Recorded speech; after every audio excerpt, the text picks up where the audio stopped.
Oh, good morning. You're back. Part 3 of this video. This is my fantasy WrestleMania 28 card. This is the matches that I wanted to see or thought that would go over very well. This is not going to be the actual WrestleMania 28 card. I want to make that very clear. If you came here looking for something that's going to be on WrestleMania 28, I'm very sorry. You should still probably stick around and see what I have to say and see if you agree or disagree with me. If not, then you can just leave now. I'm not going to be terribly offended. I mean, we're barely getting to know each other as it is. I'm doing all the talking and you're doing most of the listening. And, I mean, granted, that's how it should be because you're watching the video. If you were talking back to me, that would be a little bit weird. But anyway, we're at the U.S. title match that I would have on my card.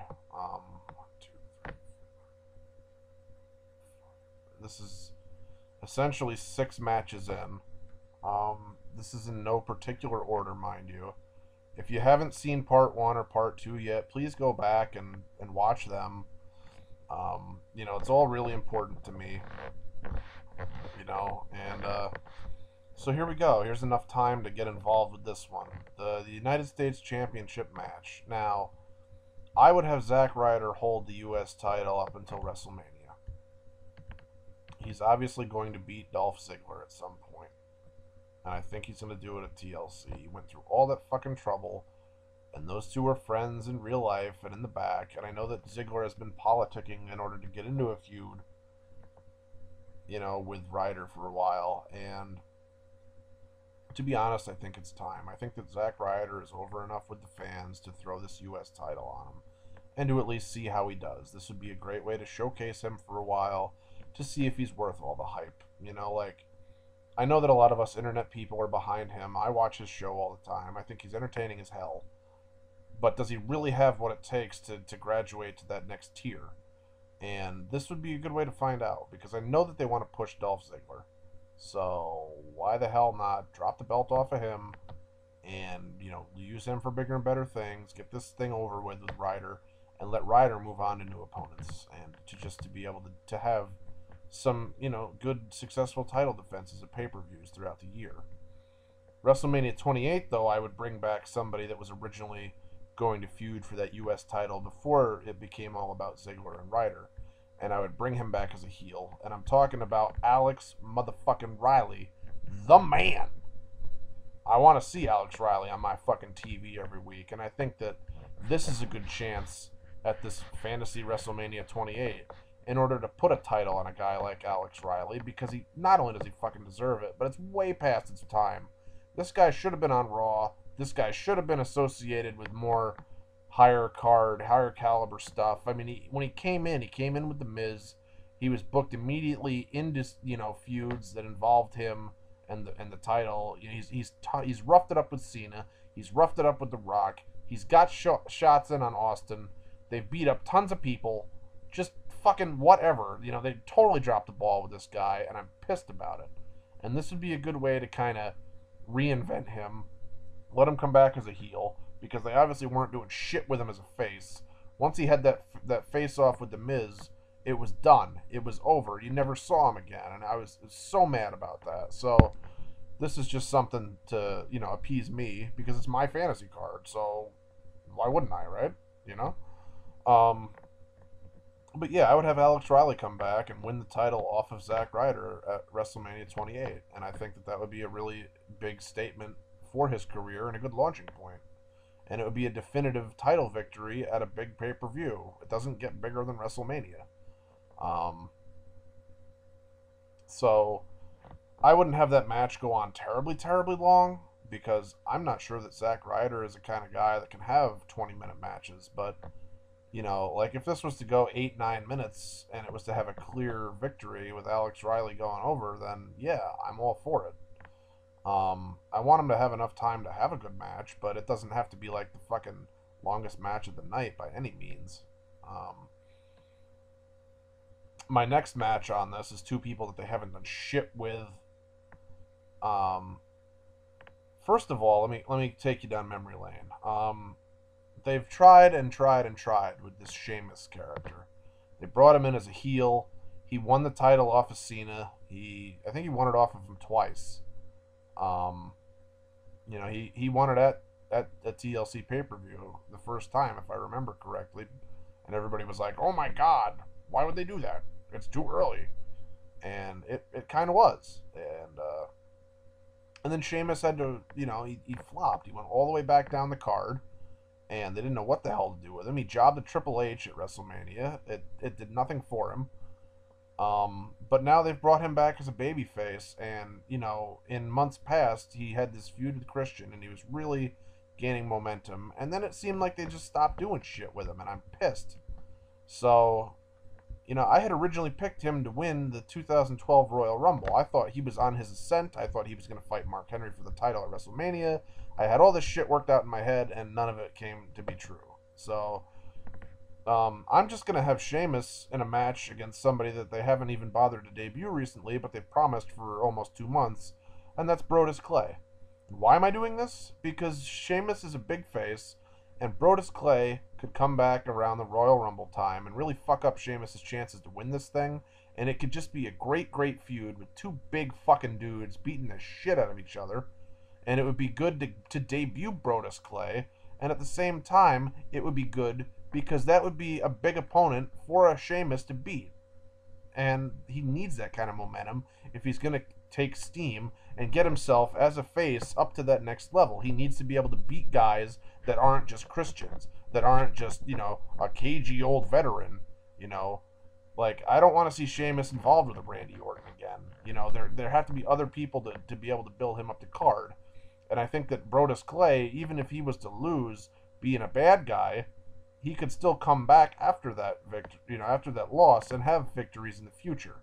Just because you lose to a Sheamus doesn't mean that you're buried forever, but I think that somebody like a Brodus Clay could really put on a good match with a guy like Sheamus. They're huge. They're going to do power moves on each other. It's going to happen. Brodus Clay is a guy that I could see kicking out of that brogue kick, and really, work the crowd. And Sheamus has been working a lot better on his ring psychology and his moveset in general.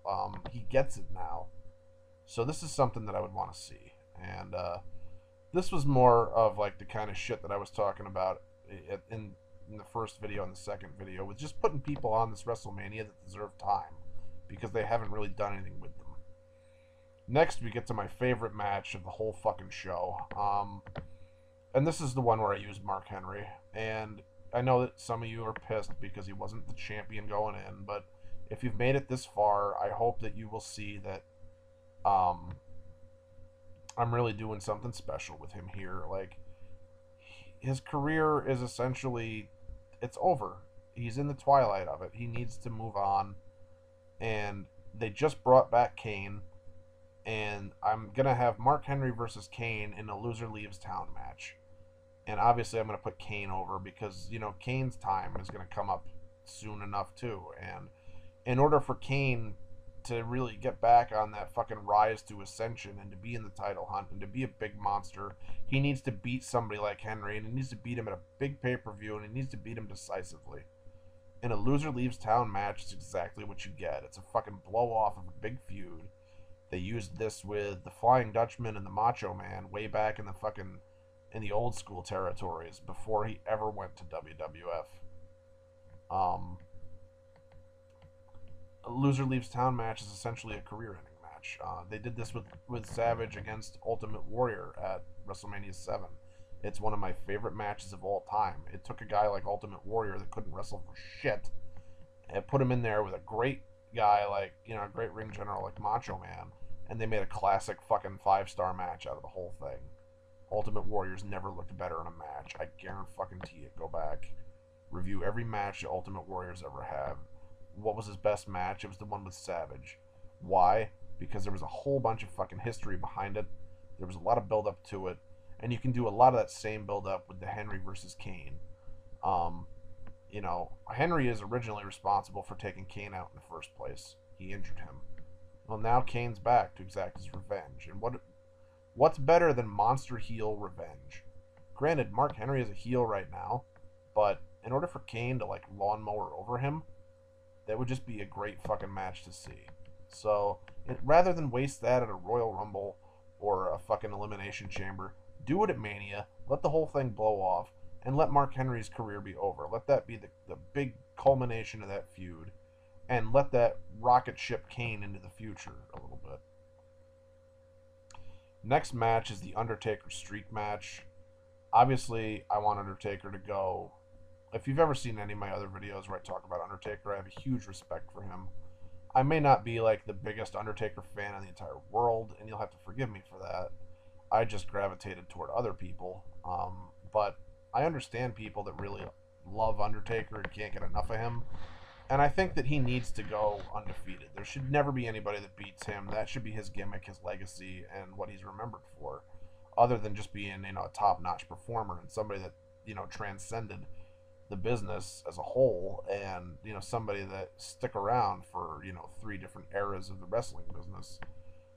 But he needs to be in a match with a younger talent. He does not need to be with a fucking Triple H or a Shawn Michaels ever again.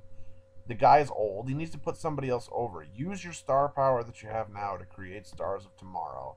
And I want to see a guy like Wade Barrett duke it out with The Undertaker in a grueling fucking match.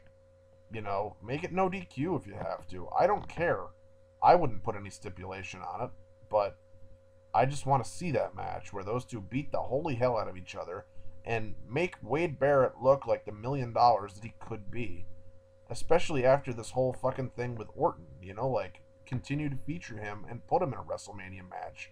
I don't think that you're going to put him after a title. I don't have confidence that you're going to make him win a Royal Rumble. So fuck it. Put him against the next best thing that you can do for him. So I see Undertaker beating Wade Barrett, but I see him really, almost not winning. It'd be like a really paramount comeback kind of victory thing where Wade Barrett, for a section of this match would really dominate Undertaker. And then Taker would do like the traditional sit up and, you can't fucking beat me, ha ha ha, whatever. And it would be awesome to me. Last match I want to talk about is John Cena versus The Rock. Now, this is my take on it because I know that this whole fucking thing is just going to be for Rock to finally fade off into the sunset. And this is for real. This is what's going to happen. You're not going to see Rock again after WrestleMania. He's going to job to Cena. They're going to try to force Cena down our fucking throat some more to try to get us, behind him because, if you can beat a guy like The Rock, he must be really, he's the next big thing. Like, fucking Cena's had his time already. Fuck him. What I want to do for this match on my card is put The Miz as a special guest referee because it was Cena versus Miz at the last WrestleMania with Rock as a special guest ref. And I think that you need to complete that story, because it started last year, it should end this year. And not that Miz should necessarily totally interfere with this match, but I think that having him as the special guest ref would at least put him on the fucking pay-per-view. He needs to be featured too, because Miz is a big fucking star, and he needs that limelight on him. And I really didn't have anybody else for him to feud with on this pay-per-view, so as a special guest ref, I think that he could really get into it. And here's my thing. I would have Rock actually come back and actually go and run with the company again. And to be honest, I would have Rock go over Cena so that Cena could have time off and not be around for a while and reinvent himself. And I would have Miz do something, whereas to try to cheat them both, and then The Rock would just probably beat the crap out of the Miz. But even that association, just having that moment at WrestleMania, cements the Miz in that main event fucking spot, because that's the main event match of WrestleMania. You don't get bigger than that. So why wouldn't you want to be the special guest ref for that? I see Rock knocking Miz the fuck out, and then of all people, I would have Vince McMahon come back out to count the final 1, 2, 3 as Rock beats Cena, and to shake Rock's hand even. And that would be awesome to me. That'd be a great way to end the night. For Cena to have to go, and take some time off and be out of our TV for a while, and to focus on a guy like Rock again. That could be, because he's not going to be doing movies, I think, by WrestleMania. So fuck it. Put him on the show for a while and let somebody else have a chance to fight him. Anyway, that's been my WrestleMania, my Fantasy 28 card. Just put your comments down below. Hopefully you liked everything, and We'll talk to you soon. Peace.